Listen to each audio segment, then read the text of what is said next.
Welcome to Mishna study Masachet Maaser Sheni Perek Daled Mishnah Gimal. Over here in this Mishnah, we're going to discuss that multiple people want to redeem the same Maaser Sheni produce.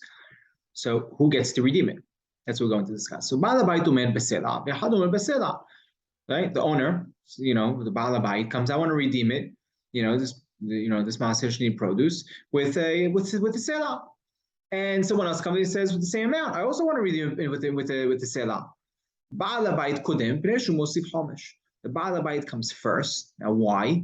Because he is the one who adds an extra fifth, right? We know, right? When the Baal Habayit redeems his own Maaser Sheni, he needs to add a fifth. So now we're adding extra money to the Maaser Sheni, so he gets first dibs. Next case, Baal Habayit right? Baal Habayit comes and he says, I want to go ahead and redeem it with a Sela. And someone else comes, I'm going to give it with a Sela and then Isal. Right, Isal is 1/96th of a Sela. Right, so he's basically saying, I'll do what's it, $1? No, it's $1.01. Now you have to remember the Baal Habayit, when he's giving the dollar, right, he still has to give an extra, right, 20%, right, an extra fifth, right, what comes out to $1.25, as we explained in the past, right, because it's a fifth of the total, right, 25 over the 125, right? So the Baal Habayit ends up giving $1.25, and this other person is going to give $1.01. So who should get to redeem it? Look at Mishnah continues. The other person who's giving the 101, the Sela and the Isar, comes first. Why? Right? Because he is adding to the principal. Right? The Baal Habayit is only adding, to the additional amount. This other person is adding to the principal itself of the Maaser Sheni.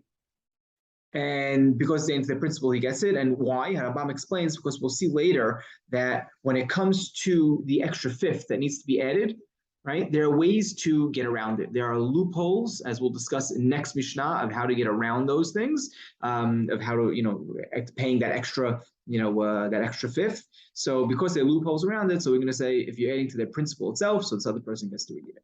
Right, if a person redeems his own Maaser Sheni, he needs to add a fifth, as we said. The pasuk says, whether it's his or was given to him as a gift, right? It doesn't matter. You always need to add the extra fifth. And Rambam just points out over here something important, and that is you always have to remember that first of all, Maaser Sheni is Mamun Gabua, right? It's kadosh, and therefore you're not allowed to give a matana, right? It's only on condition that you only give Maaser Sheni as a gift, only on condition that it was tevil, before the Maaser Sheni was actually separated out of it, right? And that's what we're talking about over here. We're separating it, we're giving it as a gift. You're giving it with the Maaser Sheni still part of the tevil. It can't be that you separated it out, as Rambam points out here and he points out elsewhere. Next Mishnah, we're going to speak about those loopholes around how to get out of or around, paying that extra